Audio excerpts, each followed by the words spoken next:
Coming to you live from downtown Detroit, this is Benzinga's PreMarket Prep with your host, Joel Elconin. This is a volatile puppy here, isn't it? And Dennis Dick. I'm bidding a penny. I will buy the stock for a penny. With everything you need to start your trading day.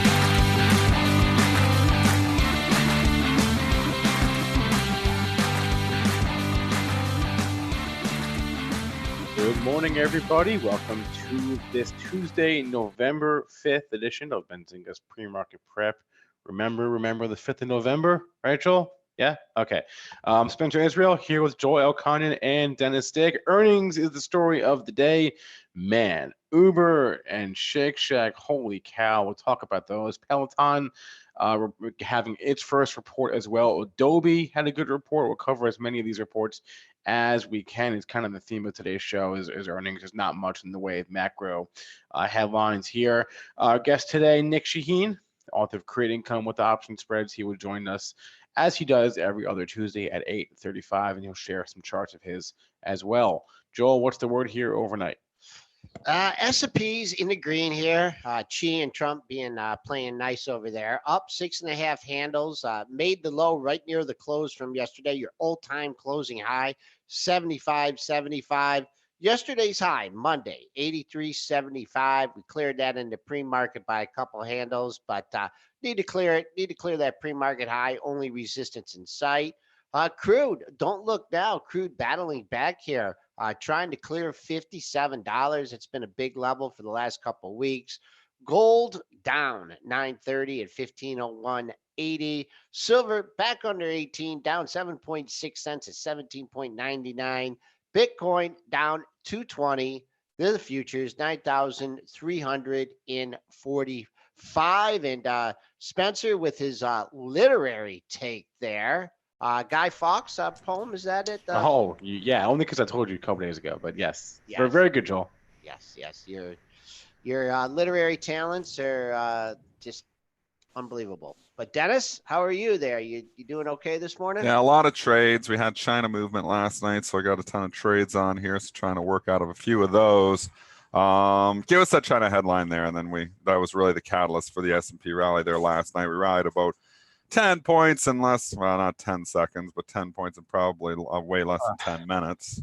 I mean, just that we're weighing. I don't even know what that means, really. Weighing whether to drop existing tariffs on 112 billion of Chinese imports, which, what does that mean, weighing? We're considering it. We may not do it. Like they take out a scale. What does that mean? They put the Chinese tariffs imports on there, and they see how much they weigh. That was a joke. I don't know what that. Yeah, it was a good joke. No, it was a good joke. I don't. These have nothing to me. So here we are. We look at this market trading up 6 more sticks. I mean, it doesn't seem to matter. This market just wants to rally there. You know, how often? 2 weeks ago, I added SPY to my portfolio, which I felt we were going to break out and make new highs. That was at 297. Now we're at 307. So obviously 100 handles here later. The rally continues. I mean, I don't see what derails us here unless talks break down, which can happen. I mean, it's happened quite a few times already. So talks can definitely break down. But unless that happens, I don't see what's going to derail us. We're getting through the heart of earnings season. We have seasonality on our side because typically as we run to November, December, it starts to be better months for the market. I mean, maybe the picture's just too rosy here because I think, they talk about a China deal coming here as well. So maybe it's too rosy and that's what's going to derail us. But the bears out there, and if you're out there in our chat or in Twitter there, let me know the case here because I'm trying to look through the tea leaves here and trying to find the bear case, and I'm struggling to find it right now. You know why I think a factor in the market going up as of late? What's Trump. that? I mean, Trump's still tweeting. I mean, but he's not. He's not bullying the market. He's not he's too worried about the impeachment, so he's not saying much at all. No. I mean, his focus has left from China talks really to the impeachment. Right. I mean, at least his Twitter account. Spencer, what's going on with that? With the impeachment, yeah. I mean, they voted to proceed, so this is going to be an ongoing process now. Between that and his tax returns, that the appeals court just overruled the ruling in favor of Trump. So now he's going to appeal the appeals court, probably to the Supreme Court. We'll see if they take it. But between the impeachment and the tax returns, there's a lot going on right now in Trump land. But isn't there always? I don't know how focused he is on the markets. So we are, though. So let's get to some earnings. Yeah, let's go break it down. All right. 147 stocks reporting today, but we had a couple big ones last night. A stock that Joel does not want to talk about, but we're going to start with it just for Joel because he was right with the call, but he did not hold the short. And into the report, it would have been a good one. This moving out of the growth names and moving into the value names has continued now for about a month and a half. It has been a long time. We have continued to see weakness in the stocks that don't make money, the stocks that make very little money. And SHAK here is showing us a weak quarter. Give us the SHAK numbers. What is there not to like here? The Q3 EPS beat, the Q3 sales beat. They raised their full year sales guidance. The only hiccup was same-store sales was a smidge light. Same-store sales, 2%. They do not like companies. 5%. Doesn't matter. Good report in almost every way. Doesn't matter. They do not like companies that are trading with nosebleed valuations right now. That's the bottom line. SHAK still trading with a nosebleed valuation. Company made money though, eh? I didn't realize they made money. 26 cents. Yep. Pretty good. But again, that's a pretty nosebleed valuation there. So that's why you're seeing these stocks. And I just wonder here, if you're in Roku and it's had this incredible rally, that is an ugly candle yesterday. So we digress just once here before we go back to SHAK. But I'm just looking here. I see Roku trading up a little bit. I'm even worried about my Shopify. That looks like a head and shoulders. These stocks. So what is leading us is the industrials. What is leading us is the cyclicals. I can't talk in the morning. What is not leading us is the Momo, like the high growth stuff. That is not leading. That is lagging now. Home builders had a bad day yesterday. I don't know why. Yesterday? Was there news on something? I didn't look yesterday, but they got hit yesterday. They were doing okay too. So you've seen rotation continue here for long enough that it's serious now. It's not like a 2 or 3 day rotation. This growth to value trade has continued to go on. I don't know if that's going to change here or not, but as of right now, I don't want to own anything with nosebleed valuation because they seem to punish it, especially going into earnings. This is why SHAK is down 17%. Nosebleed valuation, and I guess not good enough. Joel, thoughts, concerns, because you were short this name, or you had puts. You talked me out of it. How did I talk you out of it? Yeah, you did. Oh, you're bullish talk, and you're like, well, no, it's not a tech stock. That was 3 months ago. Yeah, well, you took this trade off 3 weeks ago. When did you take it off? I had it on for months. I'll just give you guys. You just took it off, didn't you? I don't want to talk about it. Oh, you weren't going to hold it through earnings though. Why not? I mean, Joel. I mean, that was my plan. But you know what? I mean, this is just a good example. Is I had some other things working against me. This trade, which I was holding, and they were shorter term trades, and I just said flat. I'm getting flat everything, and I did, and it was the wrong move. But got to reset, regroup the troop here. I'll give you the pre-market low. We're just hanging out here. We're hanging out at 69.15 is your pre-market low. You have a little pesky little buyer in here at 69. Maybe they're really trying to buy 70s, but they're just, they're staying on the bid and they're taking. So you are finding some support here. So it looks like pre-market low, just kind of trailing here. Daily lows, you don't have anything to lean on here. Let's see what the next monthly low is. Oh man, I hate when I can't find support in these things.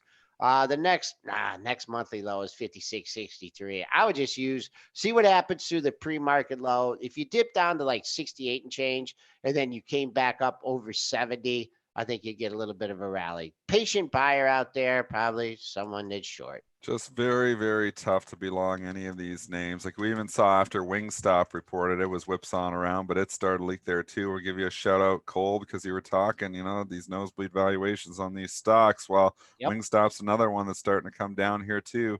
Valuation has mattered for the last month. Chipotle getting hit. I mean, so it's not just the tech, the nosebleed tech, it's been the nosebleed food as well, the nosebleed restaurants. Valuation started mattering a month ago on the bottom line. We've said for, years on the show, I feel like top line and top line growth is what they care about. Well, you know what? It changed a month ago, and you've got to realize when these things change. So I don't know why Roku's still trading higher here, but again, I'm going to say there's a setup here for a short on Roku.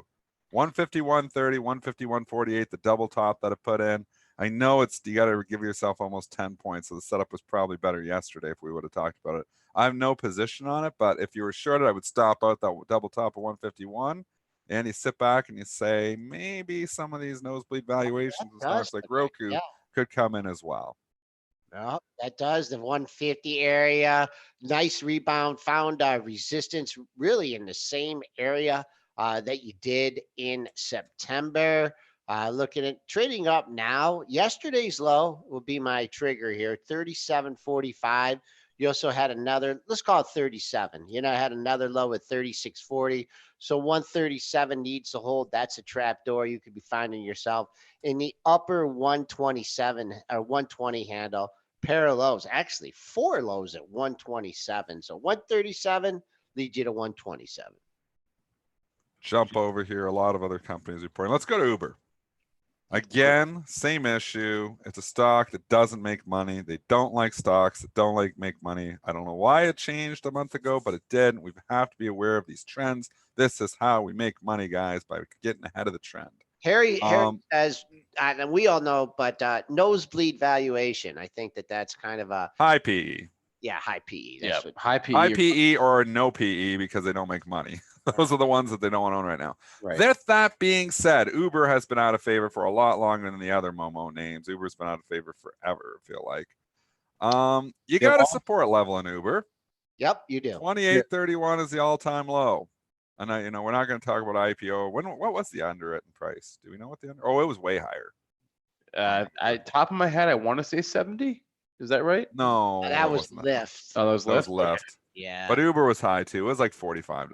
So we're way under that. I mean, we're at all-time lows here on the stocks. The company doesn't make money. Give us the numbers, and then we'll give you a full analysis. Yeah, the EPS 68-cent loss versus an 81-cent loss estimate, so they lost less than they were supposed to. Revenue 3.81 versus $3.69 billion. So they beat that estimate. They expect to be profitable, according to the CEO, sometime in 2021. So maybe is that soon enough? Maybe if the trend turns before then, but I'm scared to own companies that aren't making money here right now. But with that being said, it's a stock that's in the doghouse. It's been a laggard. So we've seen 2 trades that have been going on. The high growth names have obviously come down and they've been picked up by the value names. But what the other trade we've seen is the laggards. Uber has been a laggard, so it falls in the second part of the group. Falls in that category. So it falls into that. So that helps it a bit because they like buying these laggards. People are buying stocks that they perceive as cheap because the chart is, just a wreck. And that's the kind of stocks they've been buying. So that's the only thing that helps it here. I'm not shorting it here down $2. I don't think I got the guts to buy it, but 28.31. If I was buying this morning, I would absolutely want to be leaning on the low of the move at 28.31. When stocks make new all-time lows, you got to go. That's page 8 of our trading book, Joel. Page 8. When stocks are making new lows, you got to go. And it's not there yet, but if it starts to take out that low at 28.31, I don't want to be long. And I can't verify this, but I did see that Uber loses $543,000 per hour. If you look at it from their loss for the quarter. They're trying to grow the company still. I get all that. But when the CEO is talking about, maybe we'll be profitable in 2 years, and you look at this market that likes companies that are profitable right now, it's not the kind of stock I want to throw in my long-term portfolio, at least right now. Trading at the low, new all-time low here. Boom, boom, 28.31. No, we didn't get there yet. That's what I just said. 28.31 is the number. And you know what? We haven't got there yet. Yep, and someone's kind of just hovering here at 29. They're bringing in some stock at 29 very patiently. I don't know if they're showing a bid or offer, but really, they want to buy this stock at 29 today. Do we have a daily low there? 28.94 was your October 11th low. And I think if someone has this big of an appetite at 29, I think if you go to 28, they'll even be bigger buyers there. Just kind of feel like there's buyers. Do you want to buy the dip on this non-profitable Uber? I'm not making a bet with you because No. I respect that low. It's a big low. It's a trade set. There's a setup here. Okay. You got to stop out of that low. So give yourself 70 cents. I'll take. I think you get stopped out. That's why I'm not taking it. I think it stops you out. I will take 31 versus 27. No, I'm not making a bet because I don't want to get full on. I'm not. This doesn't fall into the Momo slash. It doesn't fall into that same category. The Momo and leader. It was a laggard coming in. So right now they're buying laggards and non-Momo. So, and it doesn't fall into that second category, or it doesn't fall. It falls in the first category, but not the second one. So I'm laying off Uber. Okay. I would get a big edge there because it's down. No, not giving edge. No bet. On the Mickey D's bet when I gave up the huge edge, but still ended up conquering. We should talk about McDonald's here in a minute. Lyft is trading down. That already reported here. Kind of, I don't know. I mean, rounding bottoms here. Yeah, you have it out. It stopped going down. You have an out. There's an argument to pick the bottom on this. But again, think about the trades that I've made, the bad ones, the swing trades, at least the calls that I've made on the show. The bad ones I'm making, it seems to always be picking the bottom. There's a theme here. Don't pick bottoms. You know what they say about people who pick bottoms. I know. That's from Conrad. Yep. They get stinky fingers. It's not that really of an appropriate thing to say, but it's true. 187. That's appropriate. It's just gross. Let's talk about McDonald's. Very gross. Today, 187.55. That was the low from yesterday. Big volume yesterday. There's $2 above that low. So let's see if that. I mean, you got an out here. $2 away. I'm not sure how this whole thing is going to shake out. You did have some other people leaving the company here, but $2 off that low from yesterday. So if you're looking for a place to buy ahead of that low, let's see what happens at the close at 188.66, if in fact it gets there today. All right, 147 stocks. Spencer, take the lead because these are all mid caps here now that I'm looking at. If there's any stock specifically which one? There's one that I want to hit right now, Peloton. First earnings report since the IPO. So we don't always get estimates with new issues. There are no estimates in this case, so we have to go off a year-over-year comparison here. What's the numbers look like? So revenue 228 million last quarter, up from 112 million in the same quarter last year. Loss of $1.29 per share, up from a loss of $2.18 per share last year. So on a year-over-year basis, they are growing, they are making more money, or they're losing less money, I should say. Well, both of those things are true. So Peloton, what? This fits in all the categories of I don't want to own it. And yet, here it's a bicycle. It's a station. It's a bicycle with a TV attached to it. What does that sound like? Remember the camera with the stick when we were saying that when it was $70? It's a bike with a TV. Sorry, it's not reinventing the wheel here. It literally put a TV on a bike, and it's no speed valuation. It doesn't make money. I do not want to own Peloton at all. Not even with your money, Joel. Sorry, sold to you. The one thing that's different though is that they do have a subscription business model, right? So they make money on a recurring basis. We'll put up TV on a bike and we'll charge you a subscription for it. Who has one? That sounds like a winning business. Who has model. a Peloton? In either chat. I want to know. They're pretty expensive. They're crazy expensive. I will make you a Peloton for 1/3 the price. I will put a TV on your bicycle and you can subscribe to PreMarket Prep. Yeah, I mean, who wants to get pay the subscription? We'll put the PreMarket Prep on the TV for you. Wait, You're all hooked up. Wait, so you're not gonna record exercise workouts or workout lessons of you, Dennis, and then put it on the who's the guy behind? Is this the Tony guy that's behind this?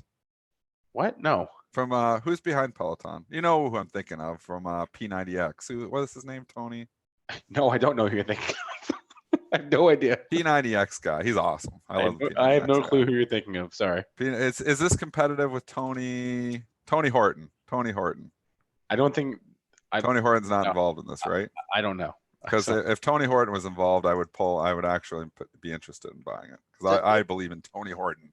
You ever do that P90? You know P90X. I heard it. I've heard of it. I tried to do it. I never get through like day 20 though. I've good intentions. By like day 5, I was like, I can do this.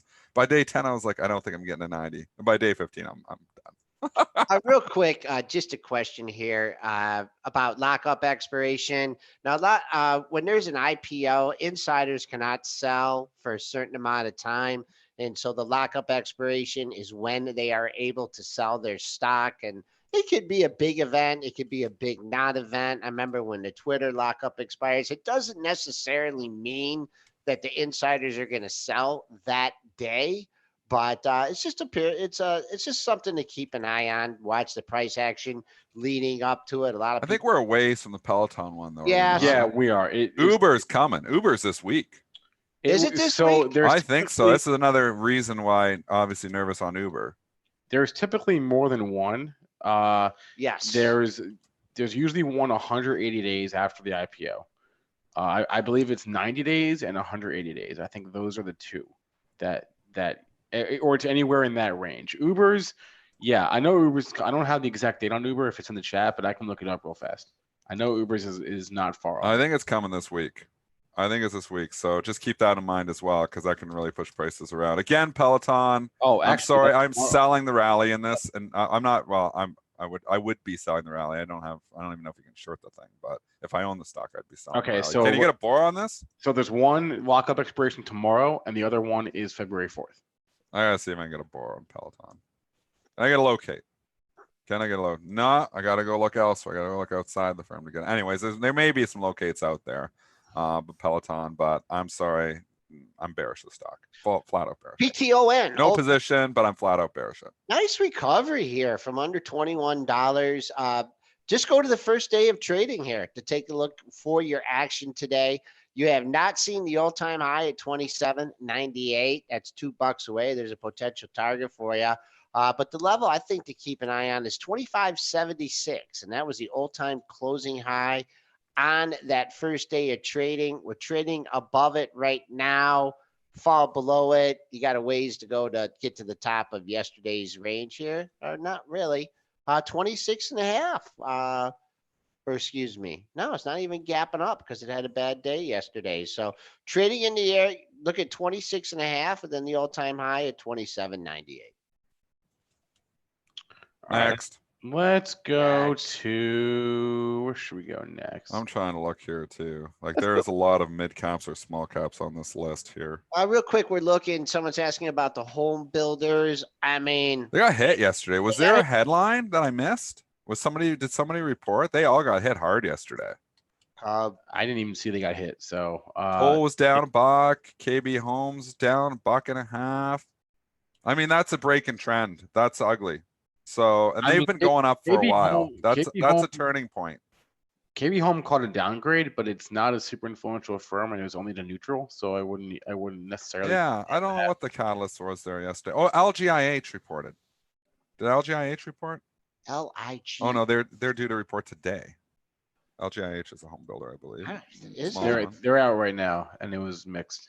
Okay, so that's another thing. 193. They're still making some money. These home builders make money, man. They are low PE stocks. So you'd think they fit the bill, but the one bill they don't fit is they weren't laggards. They're buying a laggard. So this is what they've been buying. It's not just value stocks. They've been buying laggard value stocks. The ones that have been actually, performing, the ones that weren't lagging, like the home builders, they haven't really caught the bid in the last couple of weeks. Now they're starting to get hit. So you look at that, and you know what else was coming off? It was this like defensive trade too. You see Procter & Gamble yesterday? Yes, I did. They pulled the rug out from under that one. Coca-Cola as well. And you can look if you wanted to see it overall, XLP. Consumer staples, the defensive ones, the ones that do well in a recession, they're like selling those. The hiding spot for money when you think trouble is coming. That's what they were hitting really hard there yesterday. Procter & Gamble really got slammed. Yep. Filled that earnings gap on that one. Let's take a look at XHB just real quick. Flat right here. Yes, you got two lows at 45.60 and 45.55. So right next to each other to see if you can hold that. I mean, you guys are kind of getting all nervous. I mean, the stock, it's going straight up the whole year, and it has one day. Let's see if you get some follow through today. But I do see a pair of lows at 45.60. That needs to hold. You got to drop. I mean, this thing, the XHB doesn't move a whole lot, but I do see that double bottom needs to hold in today's session. All right, let's go to Adobe had some guidance. Yeah, this is important. It wasn't earnings, but it was guidance. They came out Mhm. yesterday after the close, and they raised their Q4 digital media net new annualized recurring sales guidance. Man, Really? that's a mouthful there. Holy cow. They raised it by $25 million from 450 to 475. They reaffirmed the rest of their guidance, and the stock's getting to bid. Big pop on this. I can't chase it. I mean, they've been out of favor, although Adobe's valuation isn't crazy like some of the other cloud stocks. This is going to help all your cloud stocks here this morning. If you look, CRM is bid up here. We saw it last night. Stocks like ServiceNow were catching a bid. But really, these stocks have been out of favor here for a little while. So I can't come in here and buy a ServiceNow now. Nope, there's a good pun for it because it's up 50 points from where they lost that CEO. So that exec was CEO that went to Nike, wasn't it? ServiceNow? Yes. Yeah, so it's up 50 points from there. I mean, you're coming in here buying it now. You're way late to the party, and this trend is actually looking down. I'd almost be able the short on a stock like ServiceNow is a better setup here. You're going to see it up here today, so it's giving you an opportunity to sell, in my opinion. So Adobe, I think it's an opportunity to sell Adobe too, to be honest with you. Pop up right near all-time highs, like boom, just like that. Straight up, that initial reaction took it over 294, 295 and a quarter, all-time high up in that area as well. A little bit higher than that at 298.27. 95 and a half was also a daily high. You're peeling back here, so you are a good 5-6 points off that high, but there's a bid here. There's a bid here at like 288 and a half, 289. So I'm not looking for any downside here in Adobe until you take out that level. And going up, that pre-market high could be a great target, 95 and a quarter. What about the Twilio? You were right yesterday, Spencer. You gave us a hot tip there, that nobody was paying attention to from the pro, and that was a little accounting issue that they had. That stock opened and tanked. So good call, Spencer, by that. It was trading up at 97. I was like, well, they don't seem to care about it because it's not trading down. They sure cared once the stock opened, and they knocked it down to 92. You got a lot of cloud stocks that have turned it around. This is not one that has turned it around. Obviously, we've had an earnings disappointment in there. Now we've had a little bit of an accounting issue, but not a major accounting issue. But what was the accounting issue? Well, it was just a couple days after they reported. Yeah, they just reported something wrong. Yeah, they just miscalculated their and they came out with it right away. Anyways, they still punished it for it. So down to $92, lifting a little bit here this morning. Obviously, we're going to see the cloud stocks trade a little bit higher on the backs of Adobe. But with that being said, this is the ugliest chart of all the cloud stocks here right now. What are your thoughts on this, Twilio? I mean, it's got nosebleed valuation too. Yeah, I mean, I don't like that. I mean, the accounting thing is one thing. Yesterday's low, 91.64. I mean, you got a bunch of red candles on the monthlies here. I think if you're going to be patient in this one, I think you can get this closer to 80 than buying it at 90 here. A lot of downward momentum, but of course, you can lean on yesterday's low if you think it's going to turn around and go right back up. But man, they had a bad report, they hit it, and then they found out that the bad report was worse. So just don't like that. What's going to make it go back up? What's going to make it go back to $100? I mean, that's a good question. I don't know what the catalyst here. It doesn't matter. They need to put in a little double bottom. It needs to do something better technically. Put in a little double bottom, get some hope. I mean, eventually some of these stocks do come back into favor. They stop going down. They start to show some life. I mean, Intel was the same thing. It was an ugly quarter, and obviously not this last quarter, but the quarter before. And eventually it stopped going down and then started to turn around and show some life. The first step in getting out of a decline is to stop digging the hole. So Twilio hasn't really stopped digging the hole yet. So I don't know if there's any reason to be a hero and say, okay, this is the bottom. Again, going back to what just Joel said, you know what happens when you pick bottoms. All right, coming up on 8:30 here. Hasbro offering. Really? Secondary. Yeah. Right. $875 million common stock offering. HAS. Really? Trading down $2 on it. I don't know if we have a pricing on this yet. Did we get the pricing yet? A lot of times, like we say, they like to trade down to that secondary pricing. I haven't seen that break yet. So if we do get that number, we'll let you know. I believe it. A lot of times it come out after hours. Anyways, It's trading down. The stock got hit really hard on earnings, tried to bounce a little bit, but really hasn't bounced much. Now you get a secondary, absolutely very important that it holds the low of the move, which is 94.19. But what is more important is what is going to be the secondary price. Right. We'll find that out. Right now, the street's kind of feeling like around $96. 94.19 was that low after the earnings miss. So there's your support in the issue, but kind of weird. I mean, they're doing it after this big drop here. I would have been better to do it before earnings, but I guess they can't. I guess they can't do that after that kind of report. But we'll see. We'll see where that offering price is, and that will act as a magnet. All right, moving on here. RingCentral. Look at this one here this morning. One of the top stocks Big pop. on my up filter.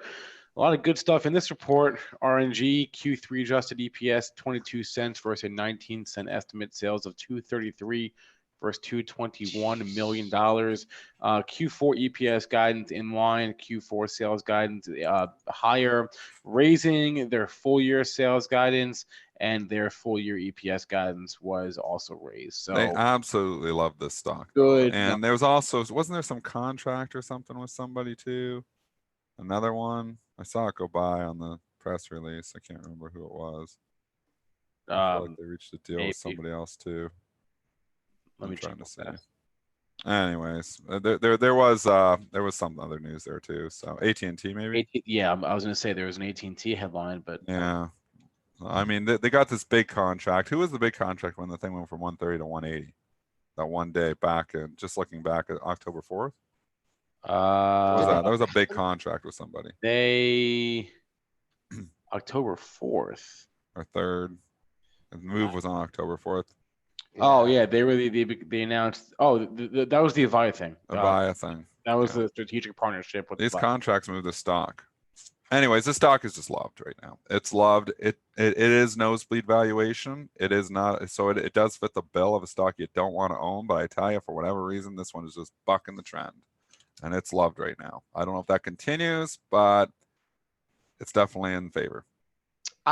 Leaking a bit off your pre-market high of 173.75. So $4 off it. Use that as a target. All-time high was made just after that contract was announced at 177.99. All-time closing high. It's up there too. Let me see if I can find a daily high in the 170s. Here's another target for you, folks. 172.48. was your October 17th high. And how high did I say we got in the pre-market? 173.75. So there's your sell zone here. $4 off that pre-market high. All right, 8:33, about 2 minutes before we're going to go to our guest for the day. I'll switch stocks. I want to go WWE, non-earnings stock. Big contract with the Saudis. Let's talk wrestling. Every time we do this, woo! I loved woo. Every time we do woo, this, WWE. Yeah, every time we talk this one, the chat gets mad for some reason. They like it. No, do they? Okay. What's the headline here? I traded this last night on the headline. I sold way too early though. They're holding 2 major events in Saudi Arabia every year now. This is an 8-year deal, excuse me, for the next 8 years. I didn't see a dollar figure on the deal, but deal with the Saudis. Yeah. Woo! Sorry, I had to do one more because it was pretty exciting. I traded this last night on this head. Charles broke this. Charles obviously just read out the press release. The thing was up 50 cents. And I was like, that sounds pretty good. So I bought some stock at 53.75. It went 55 bid like 30 seconds after I bought it. I was like, oh, thank you, Charles from Benzinga. So give Charles a shout out for me there. I'm looking at it, and then I was like, do I hold it? Do I sell it? Anyways, I sold 55. I shouldn't have, because then I went to 56.5 after that. So I sold too early, but quick buck at a quarter. Thanks to Charles from Benzinga. Chubbs is popping in here. WWE. He likes this WWE. Yeah, it's been running. It's just called WW now, isn't it though? No, that's or did they call it WWE? Weight Watchers, Dennis. Oh, damn it. No, don't they just call it World Wrestling? Oh, I guess it is World Wrestling. It used to be World Wrestling Federation always, WWF. Oh my gosh. That was painful. That was painful. Mixed up with. It's not just called World Wrestling? No, that was painful. All right, wait. World Wrestling Entertainment. Wait, no, but for real though, Jason Chubnell, who's in the pre-market prep chat, is an editor of Benzinga. He's a huge wrestling fan. So Let's bring him in. anything he says was working. Can we bring him on? Working right now, and we got Nick Chahine here. So we want to hear Shubs. All right, well maybe after. Just give one. Okay, bring Nick on live on the fly, and then we just want to get Shubs analysis. Is Shubs buying WWE? All right, I'm gonna step away for a second. Ask him. All right, well, all right. I'm going to bring Nick Chahine on. He's as Joe walks away from his desk. Nick Chahine is the author of Create Income with Option Spreads and sellspreads.com. Nick, good morning. Good morning. So I can leave if you want. No, we like stay. You're not going to like this chart of WWE, I don't think. Talk about second-class citizen. Holy crap. Good morning to you, too. What's going on? We want to bring Shubs, too. We want you and Shubs to do the show, Nick. No, Nick, I wanted to know about, we talked Uber, and I know you bought this one a while ago. Yeah. Has anything changed for you? No, because my thesis is still the same, and everybody that talks about it is not addressing my aspect of it. They keep talking about Lyft every time they mention it. They keep talking about drivers. My point of how could you have said the same thing about Amazon back then? So the point on Uber for me is it has the opportunity to have dozens and dozens of verticals with a couple of them being cash cows. So that's what I'm looking for, and that's going to take decades to make. Are you buying a dip on Uber? No, I bought a position for my son, and I don't even have it on my screen. That is my thesis. I think what he said yesterday was moronic. The fact that he actually said, well, nothing is set in stone yet, but we think we're going to be profitable by 2021. He basically told everybody, don't touch my stock until about a year and a half from now. Yeah. So if nothing's set in stone, why do you open your mouth? Then you can say your plans are in motion. You will have a forecast or something like that. When you don't have something, you don't say a date. This is like the 6 months comment from Yellen when she first came on board. Oh, I don't know, 6 months. If you're guessing, don't say it. Would you be selling puts in Uber here with it down $2 on the pre-market? Only if I wanted to own more, and I don't. So I had my thesis, I bought my position, and I just walked away from it. Okay. I'm either right or wrong down the line. Because there's probably some good premium in here, right?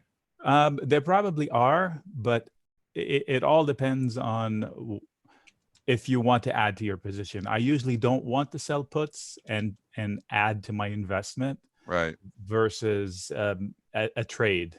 So maybe I would sell a put spread because I think they might offer 50-cent spreads. So I'd make it an aggressive put spread. So I have a finite amount I can lose. Then it's a trade versus an investment. All right. Yeah, that's a really good point. Differentiate what is a trade, what is an investment. Investment, you're probably not even looking at the headlines too often. Nick, we were talking earlier about just these high growth names being not in favor. Shake Shack, well, I guess Uber counts, but Shake Shack this morning as well. Thoughts here on that name? It's down 15 points right now. SHAK? Yeah, SHAK's down 15 points on the earnings. The earnings were actually not that bad, but they are just punishing those nosebleed restaurants. So it's around $75 right now? 68. Oh, down 15. Okay, so technically speaking, it gave back all of the enthusiasm it had in it. Yes, your comment is correct that Wall Street right now has no patience for losses, but I think they're muddling the message. You can't measure everybody by the same stick. I always thought that this was expensive, just like Chipotle is expensive. So now they've priced out the whole thing back down. That orange line below is the point of control for that period of time we're seeing. So from February on. So that should be support zone. That's $9 lower though, $60. I'm looking at that orange line. Zone, support zone. So if you look left, there's that one funny candle back at the earnings, which puts it at around 67, which also there is a neckline from the base after the spike to it was 65. So you can see there's a whole bunch of meaningful levels here. So from here down, getting down to here for the bears is the easy work. Going lower from here is going to be harder. So they must have missed on the forecast and guided some. The bread and butter for a restaurant that is highly valued is their comp sales. Yeah, how well do they do in their versus last time. That's exactly it. They were light on the comps, and that's why they slammed it. So if we look at the comps, I'm just Yep. trying to grab it from the pro. So Did you see? You said it earlier, Spencer. I don't work the pros quickly as you do. 2.5. It was something like 2.5%. Yep. 2% versus So 2.5%. just to give you an idea, it's double-digit comps for Chipotle, and that's why it sells at 72 PE. Yeah. So, which is 3 times McDonald's, which is a little more than Amazon. When you get the comps up too, it doesn't sound like a growth story. Right. So then why am I paying a premium for your stock? Yeah. To the deal. Yeah. So I wouldn't be so quick to catch the falling knife, but if I'm still long it, I'm not panicking out of it down here. I would probably want to see what happens to that candle, which is really the one that sticks out. I mean, there's one candle that sticks out, which is around $66 or $67. And it was also the base of the rally. So, you know, Fibonacci, they priced the whole thing out. Fibonacci went back down to where it came from. So, you know, if you don't have the comps, they're not going to give you the valuation. That's the same risk that exists in Chipotle. I have a friend of mine who's short Chipotle hardcore. And, you know, I tell him I wouldn't short it unless I see weakness in the comps. Nick, questions from the chat here on AT&T. Okay. It's one of those things where it's too high for me to chase up here. I wouldn't say it's too hot to short. So if somebody wants to short it with a put spread, that is actually a trade versus an investment, I would do it. But I would give myself time. I have nothing against the company itself or its metrics. I know it pays a dividend. I know, you know, they seem like they're doing the right things. But let me show you a different view of the chart, which actually tells you why this is not an obvious entry point unless they have a catalyst of sorts. So this is a weekly chart for AT&T, and it shows that this is where it has failed so many times before. And this is 5 years worth of data. And if you can look left, this is a ledge. So onus is on the bulls to get above it and start using it as floor. So if I'm looking to go long AT&T, I would wait for a breach of it, or at least an establishing of the floor. And I see the highest peak of there is like 39 and change. So it all depends on the perception. I had a box drawn for it for a tight range, and they're just above the box right now, but it's not enough for me to chase it. I mean, the activist in here has really got everybody excited, and they're talking about a price of getting it up to like $54 or something. Yeah. And, you know, there's a lot of, you know, hope in this trade right now. And I think that's what's driven the price, at least for the last few bucks, since this activist, because it was around 36 when the activist came in. So I think the fairest statement is what I said, is that it's not an obvious entry point. Yeah, you're chasing a bet. We're on the line with Nick Chahine. He's the author of Create Income with Option Spreads. Nick, let's take a look at the oil chart here. We're getting a few questions about that. Still in the range from the Aramco whatever bombing or whatever. You had that crazy high. I haven't figured a 50% retracement yet, but to me, this 57 looks like a big area to hold to get back up to that $60 area. What you're talking? I know you're kind of like a perma bear on crude here, but what are you looking at? No, I am still not the perma bear. I have my thesis on oil, and anywhere above 60, it's not a long. Anywhere below 52, it's not a short, and that's what the experts keep getting wrong. Every time they get up to 60, they start talking 75 and 80. Every time they get to 52, they start talking 35 and 40. Yep. So technically speaking, they had a huge correction.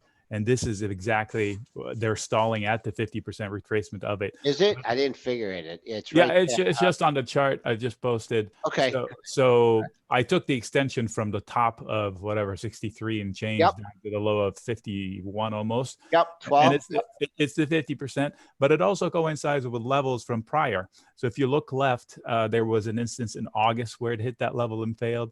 And it's actually alleged it tried to hold back in May and failed. So it's got history. It's also the point of control for the whole year. So what that means is on the volume profile chart, which is on the left-hand side, you see that orange line. This is where actually the bulls, the buyers and the sellers have agreed the most and fought it the hardest. So this is where most of the action. So the volume bars on the bottom just show you the volume per day. The volume bars on the left, they showed you where they occurred at what level. So they tell you where the market is interested in oil. And the most there are is just below current price. A couple requests here for Mickey D's, a stock that Okay. you and Dennis faded me on a couple weeks ago. Kind of continued to fall after earnings here. You're looking to reload down here at the 190 area after the shakeups in the C-suite yesterday. Yes, it looks like it repriced itself to where now it's a good long. And I think the better way to do the MCD level is by selling puts or put spreads, depends on the strategy. The event is gone. The heads of the company are gone for silly reasons on their part, meaning not that the reason itself is silly. So the company will survive. The guy leaving is not going to derail the company. The plans are in place. It's a fairly stable company. So technically, it's a little concerning. One could argue that this is some sort of a massive inverse cup and handle, and it could be going to 175. It could. So if I sell a put spread, I want to hide in those low areas and go out in time without capturing another earnings report. So a lot of the froth is gone. It was crazy to chase it at 200 plus. It's not so crazy to start nibbling at it now. All right, Nick Chahine is the author of Create Income with Option Spreads, joins us every other Tuesday. Nick, thanks so much for the time and the charts, and have a good one. You do. You go ahead and talk wrestling now. All the fake stuff. You don't want to get in the wrestling talk? You're around talk wrestling. Right, Did Nick, you watch wrestling when you were a kid, Nick? I did not. You never watched wrestling? Me neither. No, it's fake. I'm with you. It's fake. Is this moving? Okay, let's get Nick's thoughts just before it goes. WWE, quick. Oh, the stock itself? Yeah. Okay, not the You're wrestling. probably not gonna like the chart though. It's straight down. Oh my God, it's 50. It's up. Okay, it's up $2.50 because they got to deal with the Saudis this So morning.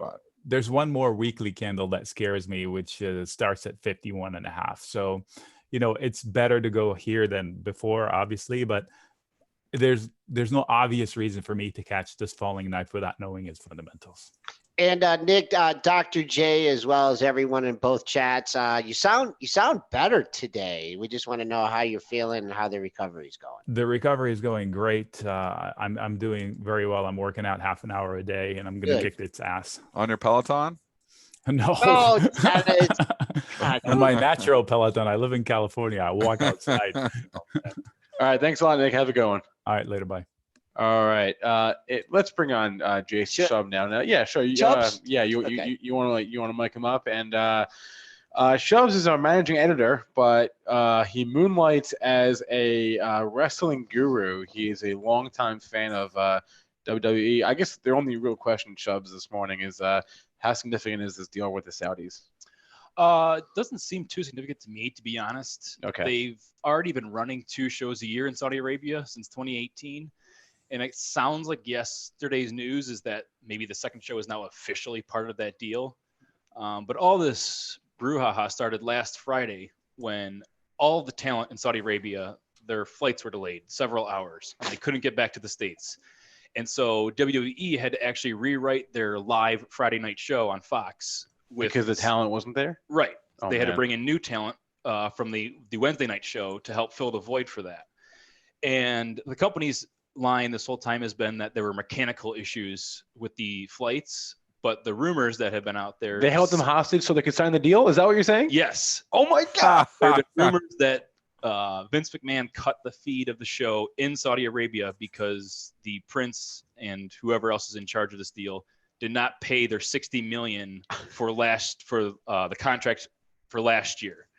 And so they were waiting until they finally got that official payment, which the company actually mentioned on their conference call last week, I believe. That they got a payment from the Saudis? That they were waiting for this payment. They were waiting payment. They were waiting for the $60 million payment from the Saudis as of the earnings call last week, which I believe they got, as the company then announced last night that they've added a second show to their 10-year deal. Oh, man. Inside scoop here. That's great color. Wait, so they held all the talent hostage on the plane? Is that what you're saying? That's what the rumors have said. And even the first report of this came from actually one of the company's Spanish announcers who was on the flight. He's the one who apparently started not leaking, but he's the one who's been mentioning all of this held hostage on the runway type talk. Man. Oh, wow. I feel like I'm into some John Clancy stuff right now. Tom Clancy. Well, it's also interesting that this whole Saudi move is purely for business reasons, because as soon as the deal was announced a couple of years ago, their entire fan base has revolted against it, and they've even gotten some bad press on John Oliver and a few other places for doing business with Saudi Arabia. And when it first started, they almost were doing public relations for Saudi Arabia, mentioning how wonderful it is to live there and what the Crown Prince is doing nowadays. So they're going to get pushback for this for the next several years, I'm sure. But, as long as the company's staying afloat, I'm sure they won't mind. All right. Jason, so Dennis, are you happy? Did you get your fix? I just want to know, okay, so you've watched wrestling for years here now. And I stopped watching wrestling, WWF, when basically when I probably learned to drive my car. I liked it when I was like 8 years old till 16 years old, and then I stopped watching TV when I learned to drive. But you stuck with it, so you've stuck with watching the wrestling here for years. Why? Now, are you a UFC fan too? I'm not. That's one thing I never got into. Of course, That's because my dad was into wrestling for years too, and he stopped watching wrestling and started watching the UFC because it's real. So I was just wondering why you stuck with the wrestling and didn't move over to the UFC. Yeah, the whole real versus fake never really bothered me, and the appeal of the UFC was never really there for me. But for some reason, I don't know. I think just the storylines that pro wrestling used to be able to produce is what made it just so engaging. And then he mixed that with the quote unquote fake athleticism of it all, and it just made for just as entertaining television as anything else out there. Yeah, it's soap opera for guys. So I will say I did have a little break around, my high school and college years. The product wasn't that great, and I had some other things going on in my life. I didn't need to watch. Bottom line, do you feel good about the future of the product? The WWE, no. But the product overall, I think is very strong. I mean WWE. That's what I mean. Because of the new, I don't know if you guys talked about it at all. The new Wednesday night show on TNT. It's the new competitor now, AEW. It's just bringing more. What is that? I don't even know what that is. Bringing more life to the industry overall, and it's giving more performers more opportunity. Okay, what's AEW? But not WWE specifically. To Dennis's question, that's like you could think of it as a new. Do you remember WCW or NWA back in the day? Yeah. That's kind of was Ric Flair came from NWA. Yep, that's kind of what it is now. Tony Khan, who is the son of the Jacksonville Jaguars owner, they're both billionaires. He put a couple $2 billion into this company, and they signed a deal with TNT last month or earlier this year, and the show launched last month. And it just gives the fans an alternative that we haven't had in probably 20 years. And so that's why I think the industry overall is in a good place, but WWE itself as a product is not in a great place. All right. There it is, Jason Chubnell. Thank you so much, Shubs, for the commentary. Good to be back. All right. Yeah, it's been a while. All right. 852 here. Dennis, can we get a look at imbalances? Anything? Let's go take a look. Johnson, 45,000 to sell. That's significant. Morgan Stanley, 140,000 to sell. The reason that one's interesting is because the TLT is way down, so you would automatically think all banks are going to be up, but we're seeing a couple sell imbalances. Citigroup, 78,000 to sell. Morgan Stanley, 140,000 to sell. There may be an opportunity if the stock opens weak there, maybe to get long if you think that you're going to have this banks rallying on the TLT weakness thing. General Electric, 204,000 to sell. It's back to that trend. Alibaba, this was a big one. 203,000 shares to buy in Alibaba here this morning, and the stock is trading up $1.50. Also, Twitter showing some life. 172,000 shares to buy in Twitter as well. So, and Twitter obviously has been, in the gutter here for a bit. Stop going down. Let's bring in Joel, because Joel's still long Twitter. And 28.84, the low of the move here. It stopped going down now. Do you think it's safe to start nibbling on some Twitter? I think so. I just don't know what the catalyst is going to bolt it back up. Yeah, right? A lot of overhead supply, people caught. But no, I like it.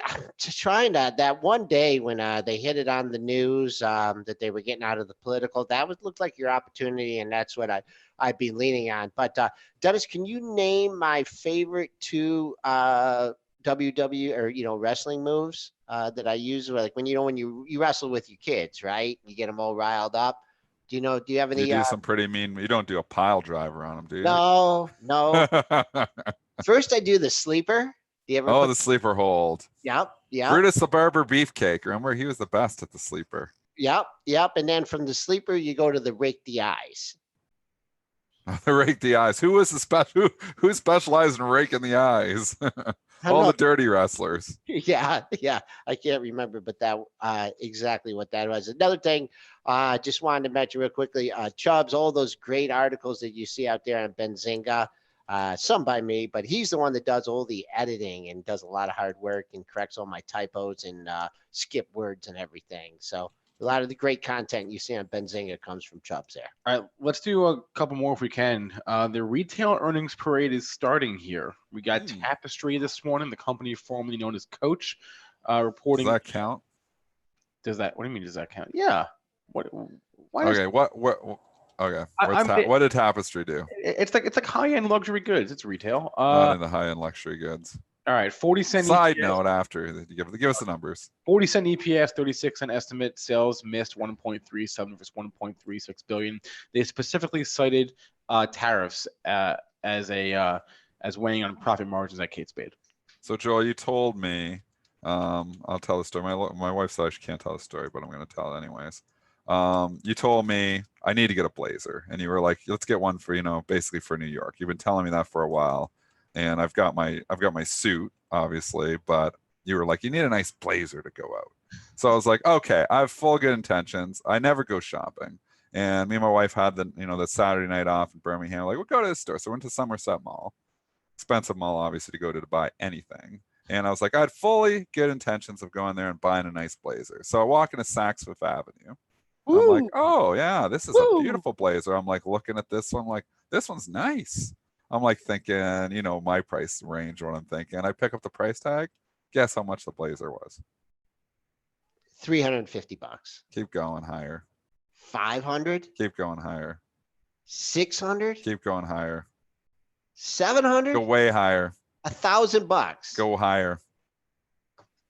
What the hell were you looking at? It was a $1,295 blazer. I was like, are you kidding me? I will never buy a blazer if this is what these things cost. Anyways, $1,295 at Saks Fifth Avenue. I was like, I need to short this stock. That's all I could think. Walked out. And then I went over to Nordstrom, and I was like, okay, the prices all of a sudden looked attractive at Nordstrom because their blazers were only $600. So I did not buy a $600 blazer either. I couldn't bring myself to do that. Went to Lululemon. Lululemon had blazers for like $250. So that's getting them a little bit better.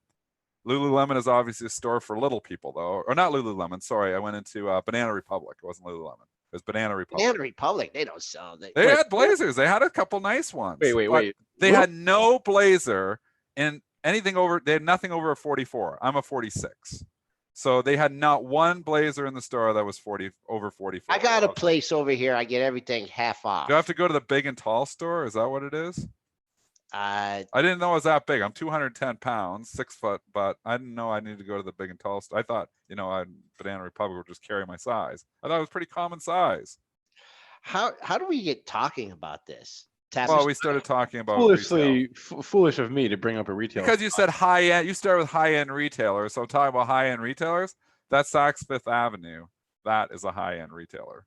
$1,295 blazer. Who's buying that? That's more movie stars. That's what you spend in a year on your clothes. No, I don't even spend close to $1,295. I doubt I spend $300 on my wardrobe. I get the Benzinga. Look, this one's free. All right. Well, give us some quick technicals on the TPR chart here. TPR, there was a big seller ahead of the report, and that seller turned out to be correct here. There's just a wall in this stock in TPR. What is it, $27? I don't know if this is a New York stock, Dennis. Is there a big seller there at 27? Well, it's a little bit below. 26.86 was yesterday's high. We've fallen on that. I would say the stock's not in trouble until you dip under 25. You've really been 25 to 26 for, since mid-October. So I'd wait for it to break out of that range. Robin is asking about the announcement for tomorrow. So we've been getting a lot of emails and requests to stay on longer, right? And so I talked to Sean Udall, who you guys love to get his stock pick from. You love to remind him of all his bad trades. So we're going to do an experiment tomorrow at 9 o'clock. Dennis is going to hop off and bang on the keyboard, get out of his 800 positions. And Sean's going to join me at 9. I'm not sure if we're going to have a guest during that hour, but we're going to follow through on some of the stocks that we talked about in the first hour. We'll do some setups. We'll do some things that we're looking at off the open. And for you California people that maybe only catch the end of the show, we're going to be staying on until 10 a.m. tomorrow. So we'll do a little experiment there and a little bit more of PMP for you folks. As if you didn't get enough already, you can get an hour more tomorrow. So that's exciting. I'm excited to listen. And yeah. And hopefully just run some charts up. All right, that'll be it for our You were right though with the TPR. 27.5 though, so you're only 50 cents away. Yeah, it's 80,000 shares of 27.5. So that was a good call there, Joel. I mean, that's a big level there. 80,000 shares is huge for us. Stocks only trade 49,000 on one. So 27.5 is a huge level. It's obviously down. So if it went into reversal mode though, think about that level. But I don't think it's going to come into play. All right, as far as the S&P goes, only one level, 85.75. That is your pre-market high. Yesterday's high, 83.75, but we seem to be holding in right here. Not much. Maybe we'll see that 3,100 today. Spencer, you want to wrap things up and preview the show? Well, if 1 hour or 2 hours is not enough of Joel or Dennis, you can get a full day of them at the Benzinga Global FinTech Awards, November 19th in New York City. I'm putting the link in the chat to get 20% off your ticket. The promo code is PMPVIP. We're doing the show live from the venue, and also we are Joel and Dennis are doing some educational stuff there as well. I think we got 3 45-minute segments that we're going to do on education, so that's going to be included in your ticket, obviously. So yeah, come on out and see us. Come on out, November 19th. Link in the chat. FinTechAwards.com to learn more. Thanks. Hey, Dennis is going to do his 8-minute presentation. He's really he's going to talk slower. I actually rewatched the 8-minute one, and I had like 40 minutes of material, and I was like, that Micro Machines guy trying to talk. Remember the Micro Machines guy commercial back in the day when he was talking so fast? Auctioneer. I was talking so quickly. I already talk quickly. We know that on the show, but I mean, I was talking so quickly that 8 minutes, I couldn't even understand what I was saying. All right. Well, you'll get more time with Dennis. Good. I need more time. I can't put 45 minutes to do it in 8 minutes. Link in the chat, fintechawards.com. Thanks to our guests, Nick Chahine and Jason Chubnell. Thanks to all of you in our chats. Catch our podcast or rewatch our show on YouTube. And please remember that all the information from our show is meant to be used as informational purposes only and not for investing or trading advice. Everyone have a great rest of your day. We'll be back with you on Wednesday.